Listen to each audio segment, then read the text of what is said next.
So I get points for having the coolest graphic up front of Daffy Duck. So my interest in this, it stems from, I haven't come into it from although I've got an academic part of my life, I came into this more as a parent. So I guess I'm talking today more as a parent and as a community member. Now I'm in the ugly, bad sort of camp on the program today, but I'll say up front, I love digital technology, and I love, I had both hands up with the glass half full, so I love the possibilities with it. However, there are some things that I'm as a parent, as many of us here today, I'm still struggling to kind of understand this world and understand how my children experience it, and I got. So my introduction, I'm going to share the moment that I became very interested in this topic, and it was January of 2014. To put this into context, I've worked in mental health as a social worker originally for almost 20 years. In the last 10 years, I've been working with gambling addiction, and I've got an interest in digital technology. So with that context in mind, I do keep an eye on my kids' apps that they're using and have a look for things that are appropriate or not appropriate. I go to the ACCM website and look at the know before you load apps and just have a look at the list. So I'm aware of the apps they're downloading, and I filter them as my wife does. So here I am January of 2014, rinsing toothbrushes in the bathroom, and the kids, I've got two young girls, they were sharing a bedroom at that stage, and I'm hearing the sound of a slot machine going ding, ding, ding, ding, tinkle, tinkle, tinkle, very familiar sound. And I walked into the bedroom, and we've all got a electronic recording device pretty much in our pocket these days. And I had it with me, and I just hit record thinking maybe this might come in handy one day, because it was a pretty powerful moment for myself. And I recorded it and had a conversation with my young daughter and about the game she was playing. And it was one that I allowed her to download. It was new at that time. We know a lot about it now, but at that time it went through my filters. And there she is playing a slot machine. And she said, "Oh, it's not gambling, Dad, it's a prize machine." And so I thought, well, there's information out there, but the more aware we can be as parents about what to look for and some of the tricks the gaming developers use. So today I'm going to we'll get through the blurring of the boundaries within children's digital products, gambling, gaming, or something in between. So what if there's simulated gambling or sort of blurring of boundaries? What do we know about simulated gambling and its effect on children, and what can we do? So this is that moment back a couple of years ago now. So what's the game called? Crossing. All right, you told me about this prize machine. I haven't seen this. Tell me about it. Like if you have 100 coins, you just. How do you get the coins? You collect them on the road. All right. And can you buy them for money? No. But you can watch videos to earn money. Oh, you watch videos to earn the money? And also you can get them on the road and stuff. Okay, so you find the coins, and then what do you do? Show me how you do it. When you get $100... What's that machine there, the prize machine? Yeah, and then you press. And then it says 100 coins, and I've got 102, so I can do it. Oh, you pull that lever? No, it just pulls it back. Oh, okay. You got a rusty rope. So what happens? Does it cost you each time you do that? Yeah. How much do you pay to do that? 100 coins. Okay. If you run out of coins. And she goes on to tell me that I cut it from there because she's talking about the girl next door, and so the idea with this game, you're probably all pretty familiar with it. It's Crossy Road. The idea is that you have to get a suite of characters, and when you've got the suite of characters, you fill up all of your little boxes, and the only way to get the character is through the prize machine. So there's skill involved in crossing the road and dodging the traffic. Every time you do that, you get $1, and then when you get $100 coins, you can put them in the machine, pull the handle, and it'll come out with a character. And if you've already got that character, it says try again, and then you keep on trying to go. So the kids, they want to get a full range of characters, so they're really motivated to do that. That's the reinforcer. And the girl across the other thing you can do is put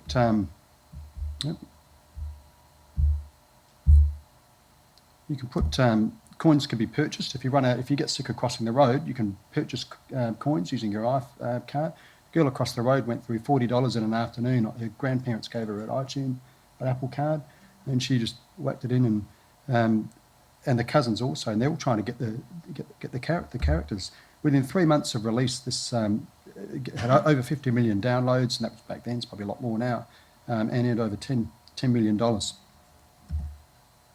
Here's another game. So I just went hunting and having a look at a few of the games that were popular back then. I'm not sure about now, but this certainly was. Plants vs Zombies, clearly marketed at children. And the idea is you throw vegetables at zombies. I don't have a problem with that. I'd rather shoot them myself. And the little mini game pops up, and you get to play a slot machine to try and determine which vegetable you're going to throw at it. So certainly we're seeing a blurring of distinction between gambling and gaming. However, internationally, there seems to be some consensus on what's gambling and what's gaming. So Google Images is a pretty good place to go to find an international kind of consensus. And I must have scrolled through hundreds of images of gambling, and they all look like this. There's nothing to do with playing computer games. And then when you type in search engine gaming under images, and you get hundreds and hundreds of images like this. I lost count of how many hundreds I had to scroll through before I got anything that was resembling wagering or betting. So in that regard, there doesn't seem to be a distinction, a blurring of boundaries. I had the pleasure of speaking with a whole bunch of kids, students, yesterday with Kate, and I asked them what's gambling, and they were able to tell me pretty clearly it involves, and money came up. You're betting on something, but you can win money. So money was a pretty central sort of theme. Yet we've got a blurring of distinction in the gaming world, but I think we've had a blurring for some time now, for at least about 20 years. We talk about gambling, and we call them gaming rooms. Gamble responsibly, but come in and game. Now and in some of these gaming rooms, you've also got a kids' gaming corner, and you'll see a little Nintendo corner in the gaming corner, and little Wii boxes set up. And over the other side of the room, you see gaming room. And I had the experience out for dinner once at the local hotel, and my youngest daughter said, "Dad, can I go and play the Wiis, the Xboxes?" She was pointing towards the gaming room, thinking that in there everyone was playing computer games. So kids see a distinction. That's gaming, and that's gambling. So I think it's really to ask ourselves: is it time to and in the language when we talk about gambling, we talk about gaming machines and the gaming. So I'm trying now to put the B back in it and call it gambling machines. But it's amazing how we kind of get used to the way we've kind of use the terms interchangeably. But children don't use those terms interchangeably. So we've got a crossover of gambling and gaming products. So the structural boundaries between gaming and gambling have become virtually indistinguishable. We've got gaming products adopting gambling type features and vice versa. And particularly on social media, almost 70% of Australians have a Facebook account. My father last week after years joined Facebook. Not sure whether the reaction I had when I saw his friends request, I'm not sure what it was. It was a bit of disbelief and, oh no. So he's now, 70% of Australians on Facebook, a majority playing media games on Facebook, and Australians spend on average 8 hours a week. That's a full working day a week on social media. And when I read that statistic, then I started thinking, actually it's probably wouldn't be far off that. That's a lot of time. So there's been one study only very recently. It was published last month, where a Canadian research team looked at what's the prevalence of gambling-related material within the games on social media, because a lot of people are playing games on social media.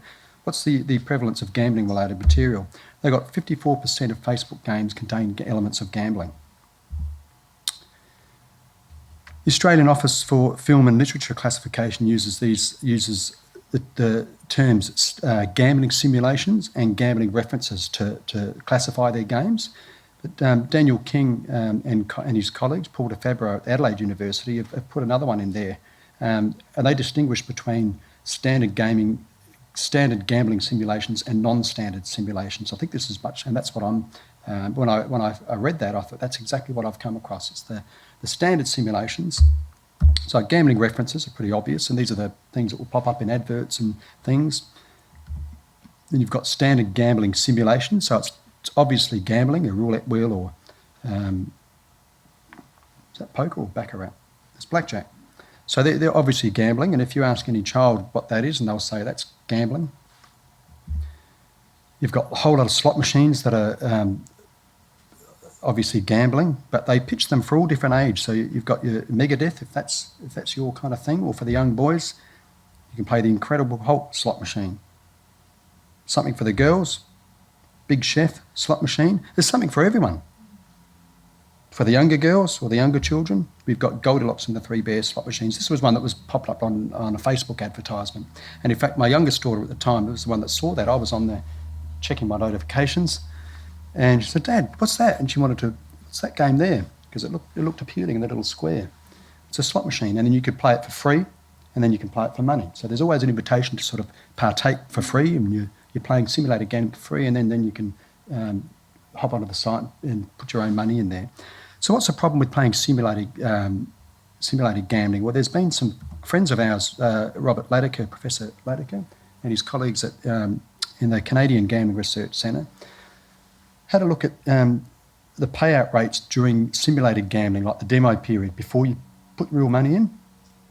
And they found that 39% of the demo or the simulated gambling games had inflated payout rates.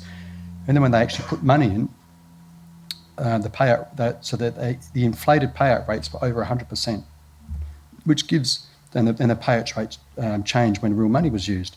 And this provides the players with false beliefs about chance and randomness. So they're your simulated gambling games, and then you've got your so this is the level that that Daniel King and colleagues have written about, and that's called the non-standard gambling simulations.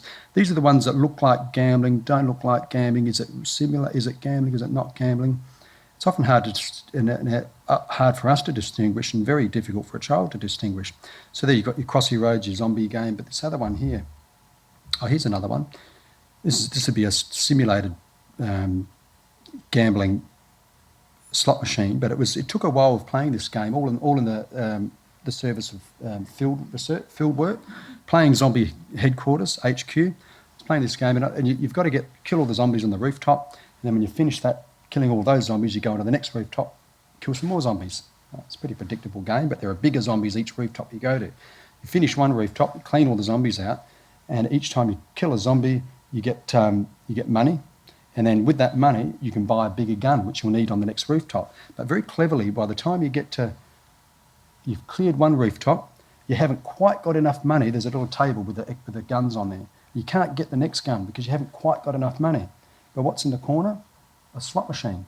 And the whole screen turns into a poker machine. The money that you've acquired, you can put in there and play the machine to try and win the money to get the bigger gun. And of course, the payout rates are pretty low, and I've never actually managed to get the next gun. You run out of money, and then you're offered, would you like to purchase some more coins? Or you can purchase the gun directly, or you can continue to gamble for it. So then you're invited to put your own money in there. Now, unlike the old days, you can't just restart the game again or save your game. And remember the old days that we used to play games and you used to save your old game and then restore it, and you could take up from where you left off? You can't do that with these now. You've got to basically uninstall it and start right from the beginning.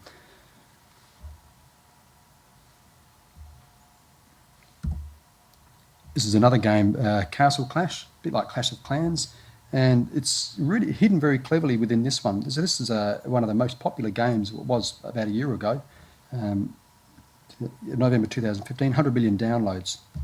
That's just on the English-speaking server. So you've got your armies, and you go around and you conquer the villages and go on your quests, and you can team up with other players. But in the armies, you've got to get your characters. This is basically the same business model as Crossy Road. You've got to get different characters, and you've got to fill your little arsenal of characters. But the only way to get characters is to collect gems or shards, they're called, shards or gems within the game, and then play this. It's not a slot machine, but it looks very much like one. You play this machine, you either it's $1.50 or $3.50 if you want to spin all three at once, and then you might get, and then it'll tell you what you've got, and then roll again, I've got those three, roll, it's got them again, try again. You keep on going until you get the one you like. When you run out of when you run out of gems or shards, you can purchase them for real money. The other thing you can do, there's a little pop-ups that pop up in the corner of this game linked to slot machine companies. So you can go onto casino sites, install their app, purchase $50 of coins on their app, and they'll give you $100 of shards for this to use on this game. So there's a bit of a business model there where they're kind of connected. And I actually had a client that introduced me to this game. He called our service, his wife called up and said, my husband's playing this game and he's lost $20,000 over 6 months. I said, well, we don't treat gaming problems as gambling. We help gambling. She said, well, how's this not gambling? She explained a little bit, and I said, well, bring him in. So he came in, and this was it was gambling. Although it's not technically gambling because there's no financial output. You can't win money on it. There's nothing tangible, but it's got the same mechanisms of gambling. So here we've got mechanisms. Here's some of the blogs. You can go into the chat rooms. I started playing Castle Clash about 9 months ago. When I first started, I logged in maybe 1-2 times a day. This is a child, adolescent. For the first month and a half, I really enjoyed playing the game. It was free to play until that dreadful day when I rolled a ninja on a free gem roll. This is where the dookie hit the fan. There's another one. I'm 14, 9th grade. Every weekend I can barely do my homework just so I can play Castle Clash, get 5 hours of sleep on the weekend, spend the rest of the day playing, harvesting shards. I'm spending my Thanksgiving break playing Castle Clash, trying to get the druid, so trying to get that character that he needs. Once I get my druid, I'm going to spend the rest of my break living him up. So here we have games that have the mechanical features of gambling, that is powerful rewards. So wagering or betting something tied to a powerful reward delivered by intermittent or random reinforcement. The only difference is you're not getting a financial payout. But I would argue the financial payout for a child, financial payout of cash or something tangible compared to advancement in a game that they've invested a lot of time in, it's a pretty powerful reinforcer. If you offer same thing, if you offer a young child a Chubba Chup, very young child, or a $50 note, they'll grab the Chubba Chup every time. So I think reward is certainly contextual. So, but our definition of legal definition of gambling is the financial payout. So this is how does playing simulated gambling games affect children. This is from Daniel King at Adelaide University, him and Paul DeFabro and colleagues, 2014. This is the only one. It's certainly the only study I know that's attempt to look at, does it affect children? Like, so what if they're playing simulated gambling? How much do they play it, and does it affect them? So they had 1,287 high school students in Adelaide. They found 13% played simulated gambling within the past 12 months. About a third had played at some time in their life. So you've got a third of high school students engaging in simulated gambling at some point. So the next question is, does it affect them? So what? What they found was that exposure to simulated gambling significantly predicted indicators of pathological gambling disorder. So there's certainly, so that to me, as a parent, tells me there's a signal there. There's something to be, I don't want to be dramatic and think that we've got to be, shut them all down. But we need to be aware of this. I mean, the long-term studies have not been done. This is really infant stages of this whole the whole thing. But there's certainly something there that I think we need to be aware of. And children who played within the last 12 months were more likely to have gambled using real money, scratchy cards, or sports and horses. So they define gambling and gaming in these ways. So gaming is interactivity, predominantly skill-based play, contextual indicators of progression and success in the game.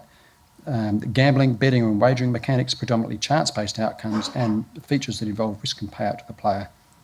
So the main differences there are predominantly skill-based play versus predominantly chance-based outcomes. And there are a lot of games that incorporate both skill and chance.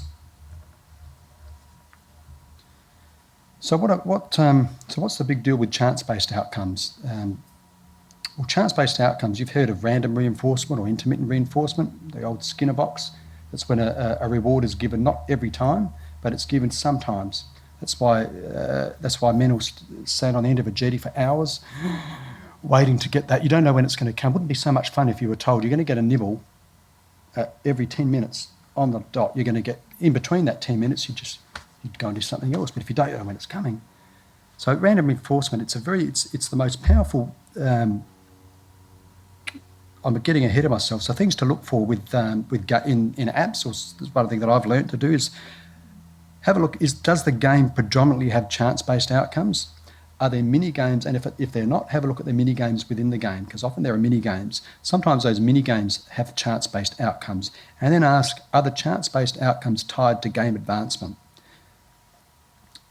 Definitely have a look at the ACCM Know Before You Load app.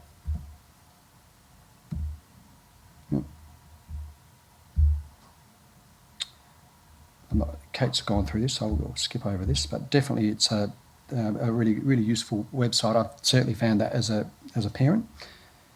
So what's the big deal about intermittent or random reinforcement? It's the most powerful form of conditioning on the planet. Just like Skinner's rats in the box or the pigeons, humans love predictability. Young children love predictability. We love to be able to predict our environment. We're constantly working out cause and effect, which is why adults sitting in front of a gaming machine might sort of look like, say they're in this zone and they just sort of watch playing the machine, but what their brains are doing, they're searching for patterns, searching for cause and effect, and we'll do that particularly if there's a reward, a powerful reward at the end of it, like financial gain. So trying to search for patterns. So our brains are pre-wired to search for patterns. With intermittent reinforcement schedule, there is no pattern, but that doesn't stop our brain from searching for patterns. Neuroscience studies show us that our dopamine system works to encourage us to search. So we kind of feel that, where is it? You're looking for that pattern.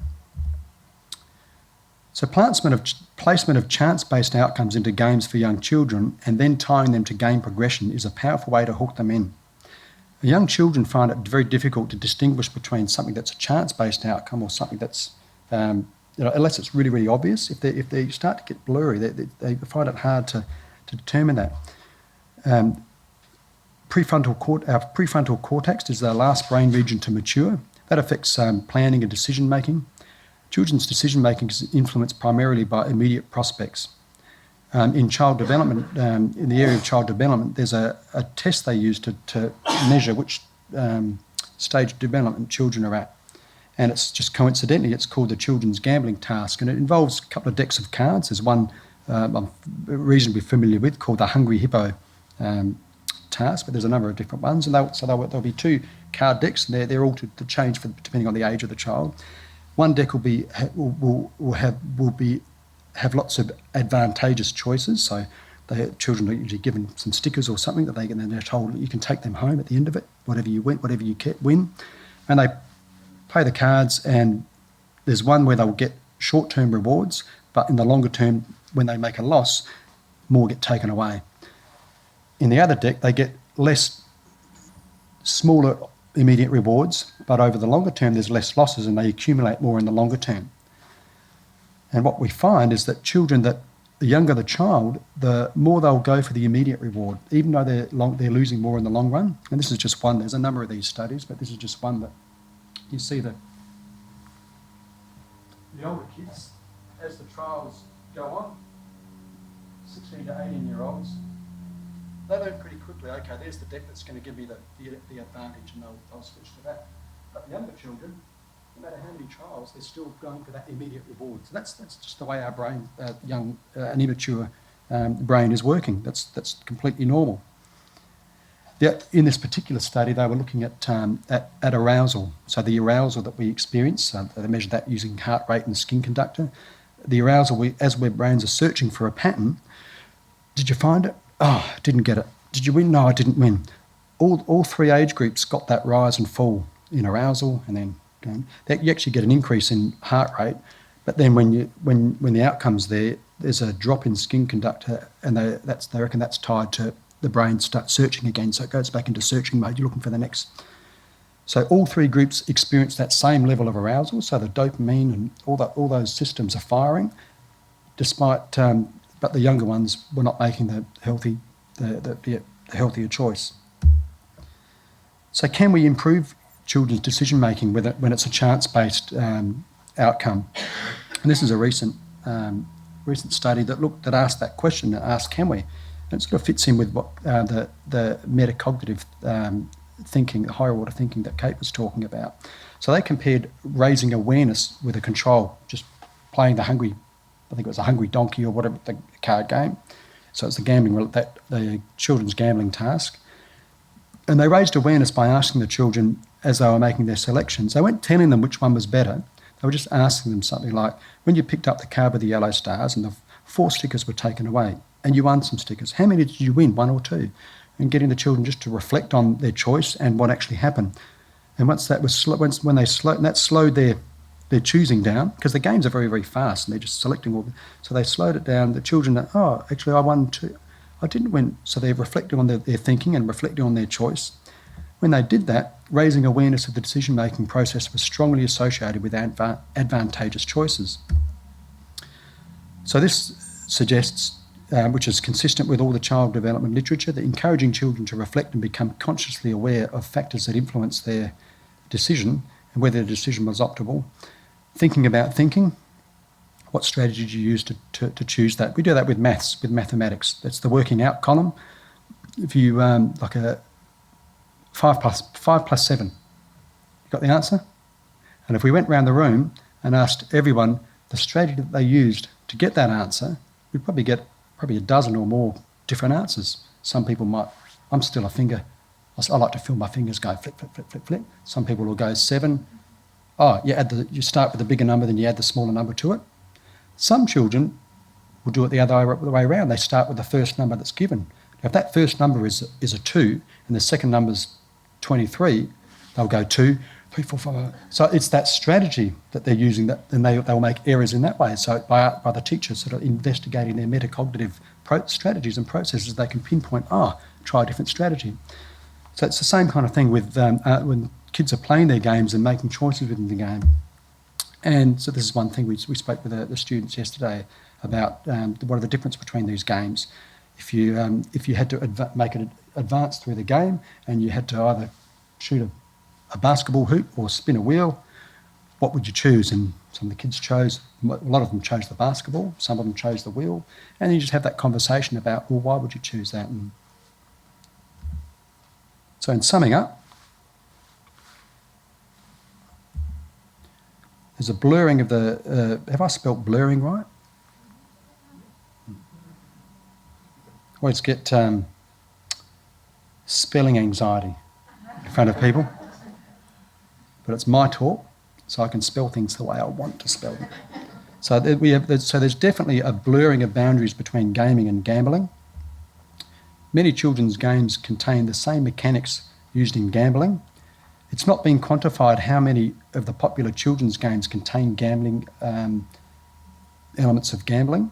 It's one thing that myself and the team at Flinders are looking at attempting to quantify, so that'll be interesting.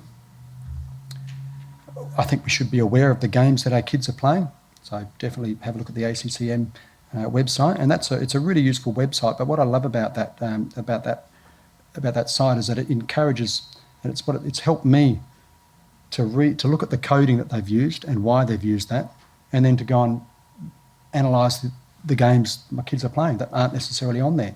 And then you find one that's not, send it off to the team, and Kate and the rest of the crew will have a look at it. And so it's, by that, all the parents and the rest and the whole community are getting on board and analysing all the apps and helping each other out. So look out for games that are with predominantly chance-based outcomes, particularly if they're tied to the game progression. I think we should speak to our kids about the games and the thinking that they use and encourage them to reflect on choices and raise awareness. We can't just say, look, there's no games, you can't, but I mean, they're everywhere. The genie is certainly well and truly out of the bottle. One of the other things I was thinking of, when Kate was talking, is that offering, the kids are pretty good at making healthy choices if they've got the available options. It may be, I was thinking when at the back there, it made me think of a couple of years ago when we, a lot of my friends have renovated their houses, and it seems to be that thing, you put a big back room on the back and big family room, because then the family will come together. And that's what people do. They like these big open kitchen and big family room. What goes in the big open plan family room? The biggest TV you can get. Is that a family room? So, we're going to gather in this family room, we're going to eat, and what happens? Everyone sits on the telly. So a couple of years ago, my wife and I, we made the decision, we have a modest-sized family room and a modest TV, and so our renovation went, we're not going to put a new laundry, we're not going to do any of that. We're going we'll get a landscape designer in and we'll renovate the backyard. We'll do a backyard renovation, do it properly. Often it's a last thought, you get all the flash back room and then you tinker around, go to Bunnings and do it yourself. So we got somebody in to do it properly, and we sat down with the designer and said, this is what we want. When our kids, for the next 10 years, they're this high now, for the next 10, 12 years or so, we want it to be encourage them as best we can. We need to offer something that's going to compete with these things, rather and I've got it. My hunch was that the kids, if you provide that, they'll gravitate outside. And so we did that. So we pancaked the yard and got it all done properly, and then bought a little puppy dog. And I can tell you that the screen time is dramatically reduced, and we haven't had to do much about that. They sort of gravitate. If you've got a nice outdoor area, kids will run out there and play if they've got somewhere to run around. And so yeah, I think that's part of it too. We need to. It's one thing to encourage them not to play so much screen time, but it's another thing to offer them real alternatives. And that's it. I think the time's all right, isn't it? A few minutes early, but